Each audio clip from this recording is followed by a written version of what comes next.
Hi, we're here with another episode of Heads Held High. Thank you for tuning in. And today I am meeting the head boy and head boy, Deputy. the head boy and the deputy head boy of Loyola High School, Margao. Welcome. Thank you for having us. What about your names? Go ahead and introduce yourself to everybody who's watching. My name is Kaden De Silva. And I'm Ethan Coutinho.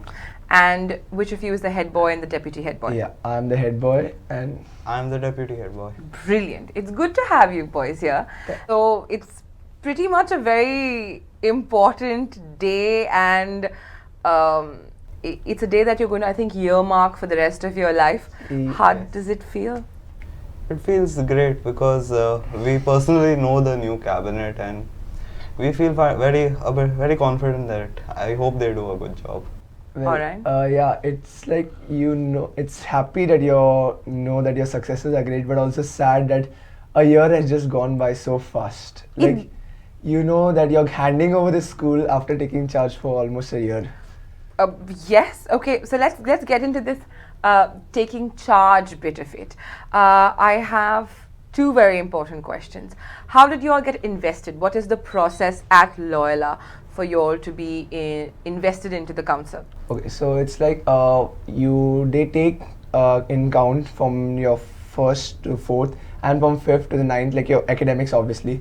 But then from the ninth standard, it is basically like how you interact with your students. So basically what they do is the class teachers of each four divisions, they pick out three guys into the nominees for the head boy and deputy. So from those three guys, there's a voting from the teachers, and from there, four go on to give out the campaigning and the speeches. And then after the speeches, it's like the all suspense. Okay. Then, so from those four guys, two individuals get selected as the head boy and deputy based on the votes. So you've gone through layers and layers and layers of being vetted and checked and prodded and cajoled and scrutinized also maybe, and you had to prove yourself to be worthy of the position. How did it feel receiving the badge and that moment when you said, "And the head boy is"? How did that feel? Well, we didn't have because it was during the COVID years, we didn't have a announcement we had an announcement, but we knew who was the head boy before that. Oh, okay. I remember the previous head boy, he called both of us from our classes and we were taken to the quadrangle where the then principal told us, "You are the head boy and you are the deputy head boy." So like the walk from the classroom to the quadrangle must have been the most important minute of my life. Like the chills, because he was hesitant to tell us, have we got it, or like, because that time there were another two contenders.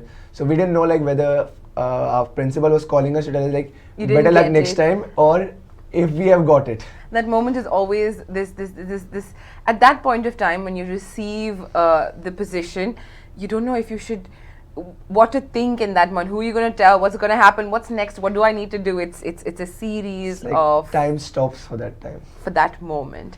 How has this position of being head boy changed you, and deputy head boy, or being a part of this council? How has it changed you over the past? Well, firstly, for me, it would be time management and working as a team, because the student council, we cabinet members, most of us, we don't know each other that well. So you have to get to know them and know how over the next year you are going to spend time and make sure that you are doing everything for the betterment of the school. Yeah. Teamwork and like even time management, and even making sure that you always lend a helping hand to the other people. To other people. What about you? Well, first, obviously time management, because you couldn't just idle around in your own house. There were always studies to do, books to complete. Yes. Then second was, as he said, teamwork. We learned to work together and chip in like wherever help was necessary in the all events we organized in the school. Yeah. I was head girl in my school, and I know I keep saying this, and there was this one thing that we had to do, which was reading the report at the school function. And when we had to read the report, you understand all the little bits and pieces that go into, you know, the entire academic year. Because you're in the secondary section, I did not know that the primary is doing this competition or did that competition, or that student surpassed every other grade in the taluka. You kind of have to have a broad vision. You have to start seeing a little, you got to start seeing the bigger picture. And that is something that I took back from there. And till date, I think I have that. You can take a step back and look at the bigger picture. For you, what do you think is a quality other than team management that you had to do and discipline? What is it, that one thing that you learned or saw in this 1 year that you think you will carry with you maybe 10 years later when you yourself are pursuing a career that you like? What do you think you're going to take with you? Well, we had organized many events throughout the year, and in many of those events we had taken volunteers from the lower classes. Okay. Even through the competitions which we went outside the school to participate, I noticed that the younger batch is actually very talented. Oh. So basically, what we tried to do was, or what I would try, like, if you all are seniors, or if always try and involve your juniors, Okay. because you get to know how much are they wanting to do it with, like they want to participate and include things with you. Correct. Okay. So you've taken that involving the youngsters, let's say involving the younger students and honing their talents was something that you Well, take along one more with you. thing could be was working well with your teachers. Or Okay, that's so, a new one. Because in this year, I think it's the most we've communicated with the teachers than in the past 9 years. That's true. So you get to know like what is their point of view on your. So it's like both ways. Do you feel like they wait till you're in the 10th standard to talk to you like a mature adult? Or they talk to you like a mature adult from the time you're in like 8th or 7th? Well, we didn't have our 8th and 9th, so I think that's the only Oh thing. yes, you all were. I'm so sorry. I know. This is a big, heartfelt sorry going out to all the kids in the 10th this year. You missed 2 beautiful years at school due to COVID. And I know there's a lot of making up to do. But I'm terribly sorry for those 2 years that went by. What kind of music do you boys like? Something to know about you. What do you like? What do you listen to? What's something that you're constantly listening to right now? It's mostly rock. Rock. You don't. Okay. They say you should never judge someone for the music they hear, but you said you've got such sweet disposition. I wouldn't think of you listening to, so like hard rock, metal, or just very soft rock. It's like in between both of them. In between both of them. And I don't like the extremist version. hard rock. Can you name someone you listen to who plays the kind of rock music that you listen to? I like Queen. Okay. Then GNR is there. Mm. And besides them, there are some singers. Oh, that's nice. What about you? What's the music you're listening Same, to? hard rock and pop. And pop. Okay. No favorite singers? No, for in pop, it was always been Michael Jackson. Oh, you're a Michael Jackson. Can you dance like him? I won't make you dance, but can you dance like him? Tried to. Try to. He's a great dancer. No. What is special? I'm from the south, so we've always looked at the at a few schools to spearhead a lot of things. It could be in public speaking. I know Loyola is up there, top notch. You're a you're very good young leaders are created in this school. What would you say after being so long in Loyola is special about the school? What do you think is different from all other schools? What is it that you have? Well, for me, it's like Loyola has always given me a stage to showcase whatever your talents are. Like even like if you don't want to showcase your talent, the teachers they will force you. Like they will make you that comfortable that you come out on your own and showcase your talent. So like there's the freedom in Loyola where you can. You don't have to think like what will the other person think. You can go and showcase your talents. They'll nurture you. They'll nurture your talents. Yeah. What about you? What I do you agree think? with Kaden on that point. And I would also like to add that the school, even if there are some competitions or some talents you have, that there is no support in the school for, like there's no much following. You can always take it up with your teachers and they are willing to organize it. Oh wow. Okay. What are the different kinds of talents that you've seen that's not mainstream? Like singing, dancing is mainstream. What's not mainstream that has been showcased? Well, recently there was this competition, so I don't think we've heard of it ever. soap carving. Oh, okay. Soap carving. So we were not pretty sure like whether there will be people to take part for it, but the response that we got from the students was like quite unexpected. So like exactly. So like they give us a stage where people who have different talents come and showcase their talents. Okay, let's go through the names. Soap carving, And Give me. there's cooking also. cooking, nice. Cooking. Then recently we also had an astronomy competition. Wow, okay. You were saying something about cooking. In July, we also had a cocktail making competition. Oh, what? On the event of Oh, San Sanjoa Copella, that's nice. Okay, I've never heard that one before. I really have never heard that one before. This is a shout out going to all the teachers of Loyola. I'm hearing it for the first time. You've kept this big, good secret in wraps for a very long time. And congratulations for being, as we've always believed, pioneers in nurturing your students' skills and talents and giving them the platform. Coppel making competition for San João is, I think this is the first time I've heard in Goa, really. And kudos to you, kudos to the management, and well done. Anything else? There's nothing more to There's add. nothing more to add to it, but that itself, I think, is a fair bit enough, and more. Soap making, I shall look up videos on that one. I've seen soap carving, like they make roses and flowers on it. Lovely. What are you going to miss the most about school? The canteen. I think I'm gonna agree on that. Really? What is so special at the canteen? Well, for one is trying to get the food over there, because the rush that you can see over there, it's like I don't even think people would like when you get your board results, you are eager to know it. This is like 10 times of it. Okay, the excitement of just getting your order and exactly. and getting it into your hands, It that is doesn't lovely. end at getting at your hands. It You is have to keeping get to, safe. You have to get to class to eat it. Because there are people lurking around. One moment you have it in your hand, you talk to someone, the next moment it's gone. This is so much fun. I wish I was back in school again. This sounds so much of fun.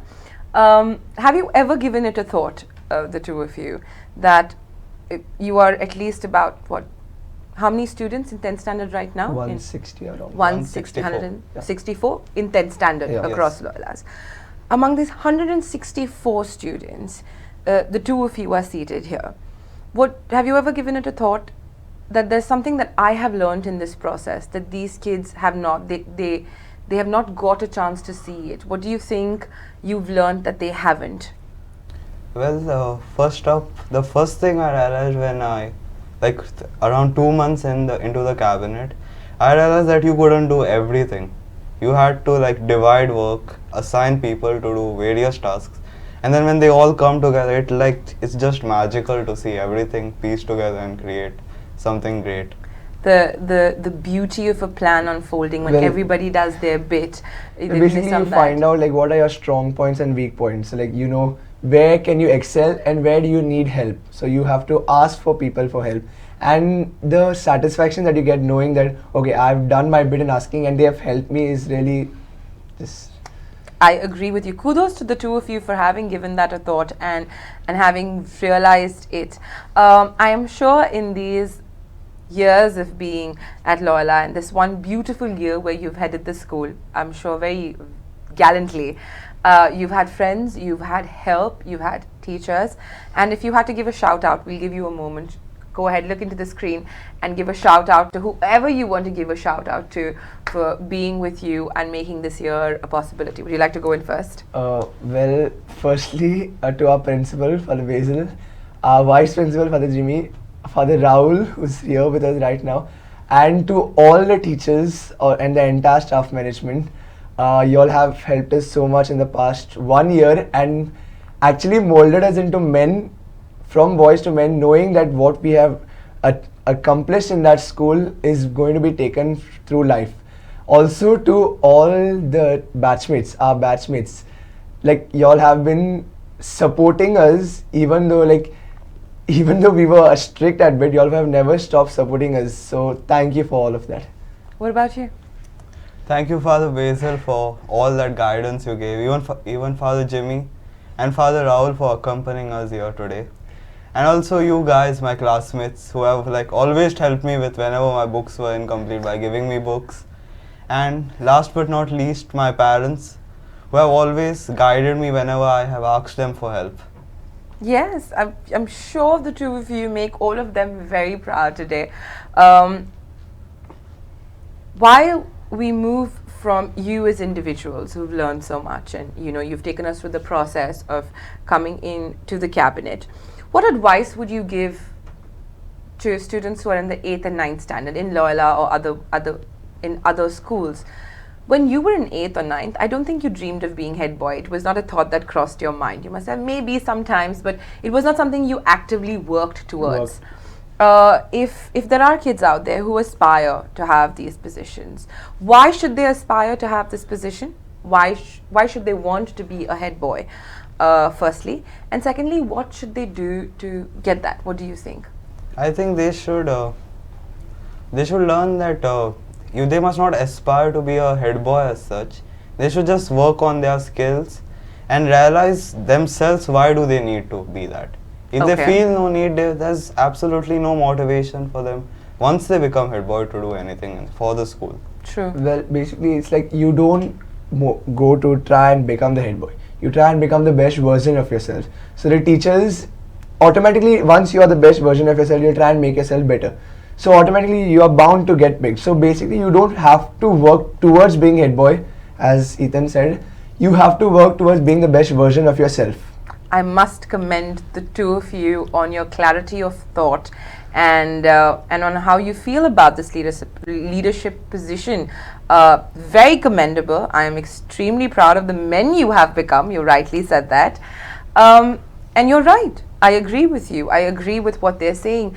You don't have to just become the head boy. You have to first become the best version of yourself, hone your skills, work on yourself, and then if I have to add to it, and you want to go ahead and want to be a leader, you then will have to hone your skills, I think, of speaking, of holding yourself, of being nice to other people, genuinely, and then the motivation will come. So yes, from where I think of it, I always feel that if you don't aspire to be someone, then it doesn't happen.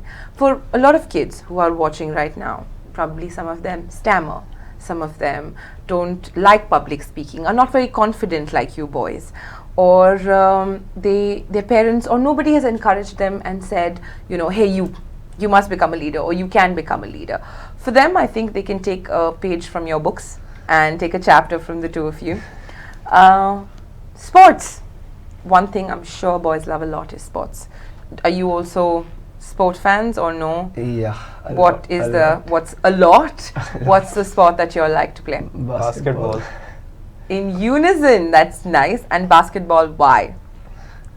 Well, okay, for me, firstly, at this point I would like to make a mention to my dad. He's an ex-Goa captain, so I've got this sporting thing from him. So basically I've got it from him, and I would like to say thank you, Dada. So, and also sports kind of like helps me, like if you are stressed on a day, you can just go out on the field and you automatically get relaxed. Your brain, you just forget everything and you're there at that spot. So for me, sports has helped me a lot. I had taken up basketball actually just last year in May. I just wanted to, there was lots of free time for 2 months and I didn't know how to spend it. So I just took up basketball and I fell in love with it. Oh, that's nice. Basketball is a lovely sport. It is very full of energy. You need to be on the ball all the time. And it also goes with the philosophy of team playing. Do you all have a basketball team in school? Fact, okay, here's the funny thing. We are going to play tomorrow and we are confused whether we attend our farewell mass or do we play the game, because it's going to be the last game we play in this year. Wow, that is the tough decision. I will not ask you what you're going to choose, but we're going to find out because by the time we shoot this and we show it to you, the decision would have been made. Whatever you choose, I know you're going to make a lovely decision. Both seem very important. Does anybody, to both of you on the team? Yes, Yes. same team. Wow. Okay, with that, I wish the two of you lots of luck. I am very, very happy to having had this conversation with you. Moving on, I hope that you become leaders in your own strength and hone the skills that you already have, may it be music, may it be basketball, may it be speaking and helping others. Thank you for Thank sharing you for this having time us. Thank you also. with us. And once again, before we close, a shout out to Loyola School. This has been a very enriching conversation with two of your students, and kudos to the way you raised them. God bless, and we'll see you for the next episode shortly.